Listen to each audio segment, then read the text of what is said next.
embedded will take the biggest market share. Ready, everyone? Good.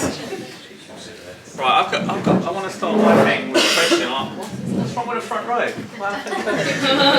Adam, that was amazing. Thank you so much for that. It was really, really good. I've got some good news and I've got some bad news. The good news is my slide deck is 4 slides. We're good. We're good for time. The bad news is during Adam's presentation I decided to go a bit freelance and free will, so I'm going to add to what I was going to say. First of all, I lied in Adam's presentation. He asked who's an agency recruiter and I didn't put my hand up. I'm the card-carrying president of agency recruiters, right? My background, my name's Farouk.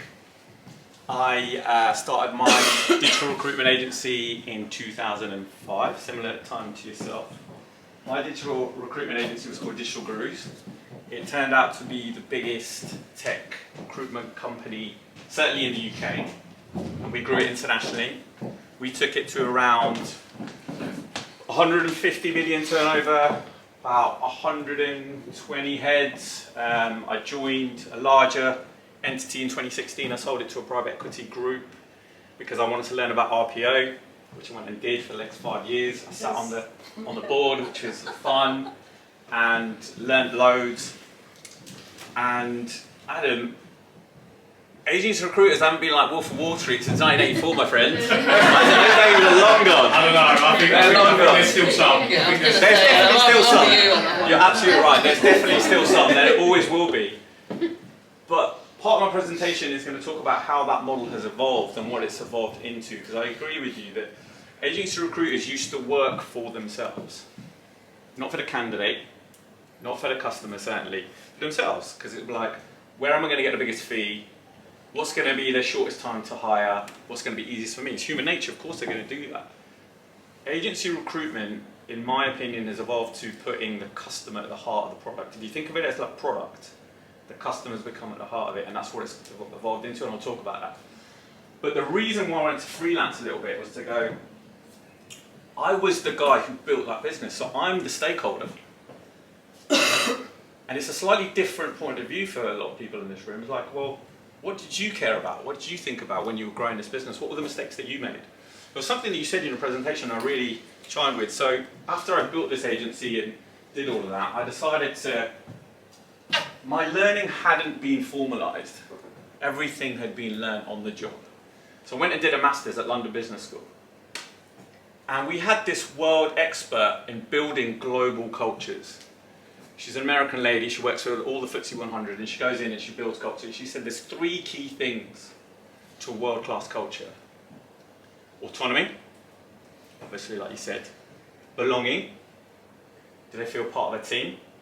Do they feel like they're pulling towards something meaningful? And competence. Competence is the least understood of those terms. What does it mean? It means being in a position where you're not pushed too hard, i.e. out of your comfort zone, but it's not too easy, finding that sweet spot. As the stakeholder in the business that I built, my job was really simple, was to go out and find the best talent that I could find, world-class people, give them the tools to do their job, and then get out of their way, within a framework. What was the framework? The framework was, here's the expectations of the company, of you as the individual, of me as the stakeholder, and this is what I would like as a company to perform at the end of the year. It's an interesting insight to understand what happens. So like in a boardroom with a private equity firm as part of the ownership, what do they look at? It's really interesting because I wanted to work with those guys to be like, let me understand what private equity think. A lot of people won't understand that in this room. So I was like, let me pull behind the curtain. What do they think about? What do they talk about? They work to spreadsheets. It's very simple. If A doesn't work, do B. If B doesn't work, do C. And there's an outcome. What was A, B, and C? If the management team isn't performing, remove them. What was B? Put in a new one. What was C? If that team doesn't work, remove them. That was what it was. But it was important to understand that thinking. So when you talk about like stakeholders or how you build a business or the secret to those business, these are all parts of it. It's really important to understand that like a company is, at its heart, in my opinion, human. It's people, it's opinions, it's nuances, it's vulnerabilities. And you've got to get all of those things right in order to get a successful outcome. What does successful outcome mean? Subjective. It's totally subjective because it's down to the stakeholder or stakeholders. It's really interesting, and I think if anyone wants to find more about that, we'll talk about it. But that's where I went a bit off piece in terms of like, I was like, oh, that's really interesting what Adam was saying. And it'd be keen for me to give these guys an insight as to what stakeholders think about and a stakeholder opinion. So yes, I definitely love agency recruiters, and but I think there is a viable alternative now, and that's what I want to talk about today. Because once I'd left Digital Gurus and done all that, I was like, oh, there's this new thing in the marketplace, and you were early on this again. This new thing was baby RPO. So RPO, for those of you in this room that don't know, and I assume that most of you probably do, multi-year contracts, usually with enterprise businesses. Cost per hire is driven down low, agency spend is driven down low, and it solves the problem. Usually global solutions as well, so you'll have enterprise businesses that hire on a global basis. There was this new model that was sort of taking over the market, and it certainly was eating the lunch of RPO providers. And it was embedded.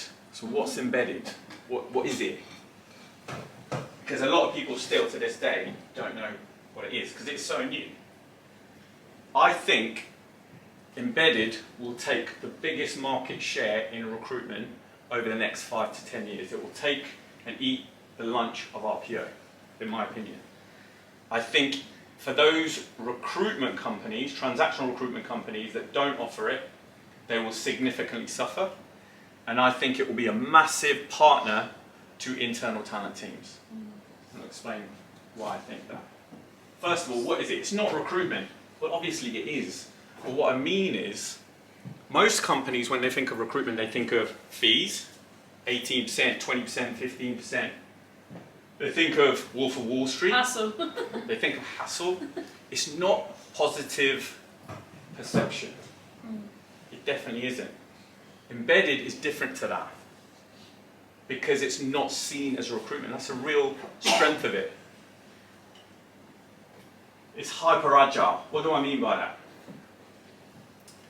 Well, you can have an embedded team working either in your business or alongside your existing team within 14 days, sometimes even shorter than that. Very, very quick, a painless solution in a lot of cases to a problem. And I'll talk about what the problems are. It's customized. Imagine in your organization, you want to hire 3 salespeople in Canada, 2 JavaScript developers in Amsterdam, and you need them in the next 3 months. Now, a potential solution is you bring that internal and you divvy that along amongst the guys, or if they're really busy, to your point earlier on. You can go out to agency recruiters, and the downside that that brings, 15, 20, 25%, whatever the fee may be. And in Amsterdam, I'm telling you right now, it's not 20. It's definitely higher. What you could do is have a personalized solution where we go, okay, we're going to plug it in and we'll solve that problem, and it will only cost you 2 months or 3 months worth. And it's a fixed cost, it's not variable. So your CFO, which I'll come on to in a second, will still hate you, but will hate you a little bit less than paying a massive agency fee. So why do customers love it? What is it about it that they love? So let me just go and explain a little bit more what it is. You get a recruiter either with you on site, in your business, sat with you, understanding your culture, understanding what you do, and solving that problem on a hyper-personalized, hyper-agile basis. So that might be like, do you know what, we need 3 people in Amsterdam. They'll come and sit alongside you until those 3 people are delivered. And it's a fixed cost. It's a baby RPO. Why is it a baby RPO? Because you haven't got a 5-year contract. You haven't got a 3-year contract. You might have a month-long contract. You might have a 3-month contract. And it stops the problem. Like Adam said, they still go to agency recruiters in this organisation. And they're like, oh, we've got to use them. Well, there's a viable solution. And the difference on this is the customer is at the heart of the solution because you're solving their problem, both in terms of cost and in terms of they're working for your organisation. It's the first recruitment solution that I've seen where like, oh, the product is the customer. It's very sort of new. You were early in that you were doing a version of this, 15 Java developers. You were doing a version of this, but what's happened is it's become much more developed. There's tracking, there's ATSs, there's data. You embed yourself within an organisation. It's insourcing basically, but whilst it's still fixed as an outsource. So it's agile and the costs are very, very predictable because you pay a cost up front. So for example, real life examples, we want to hire 5 developers over a 3-month basis. You get a fixed price for that. Not a cost per hire, you get a cost for the project. Does that make sense?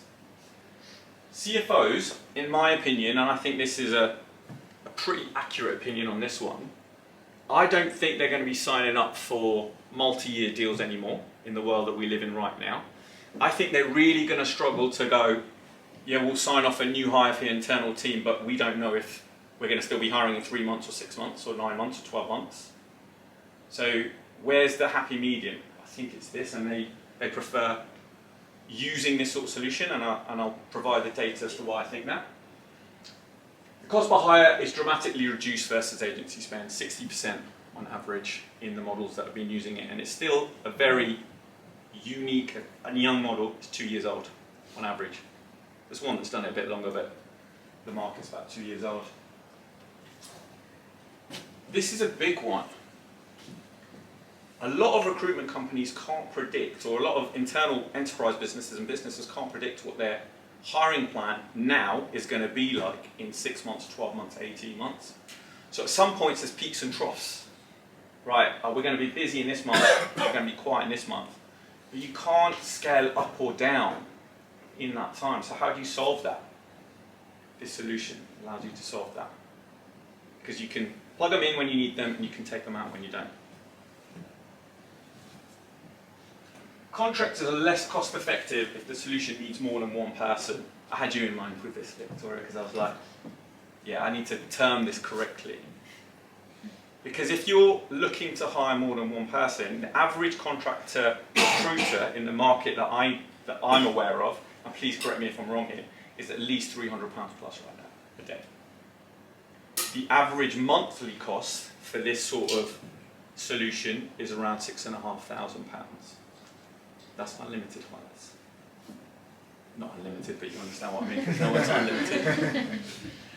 And I believe if they are embedded correctly and they become part of your organisation quickly, certainly if they're on site with you, they understand your organisation better than a traditional recruiter. Are they going to understand it as well as an internal recruiter that's been there for years? No, of course they're not. That's not the problem that it's trying to solve. Does that make sense? Yeah. I think a big part of this is the fact that you can be surgical about the type of person that you need. So I gave the example of salespeople in Canada or some tech people in the Netherlands. You can go out and find partners that will provide you experts in those areas because they have scale and they have those experts in-house. The largest provider of this type of solution globally, and by the way, the market leaders are in the UK, they're not in the US, it's 300 people. That's a large enterprise organisation when it comes to recruiters. And this is all they do. You also get the benefit of that global reach with local knowledge, and what I mean by that is the recruiters are everywhere. They're in every single market. With this sort of solution, you can go and go, right, we'll cherry pick somebody from the US that works for the organisation. So my organisation, let's say it's called Organisation A.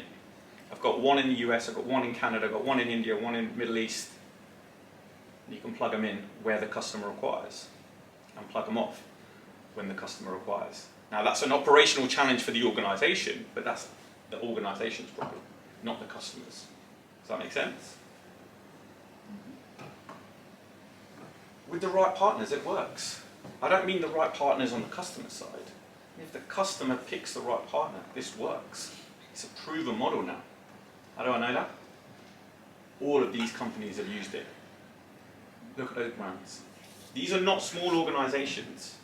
Some of them are some of the biggest organizations in the world. They have all used this solution over the last 2 years. However, it works, in my opinion, even better for the SMEs because they can personalize it to their needs. And I think it's really important that we understand that this is a new offering that complements internal teams, and it's worth understanding it and knowing about it and having it as part of your solution pack when it comes to how do we solve this problem. We don't want to use recruiters, but we have to. We can't hire because we can't justify a FTE for next 18 months, 24 months when we don't know our peaks and troughs. Puts the customer at the heart of the offering. Make sense?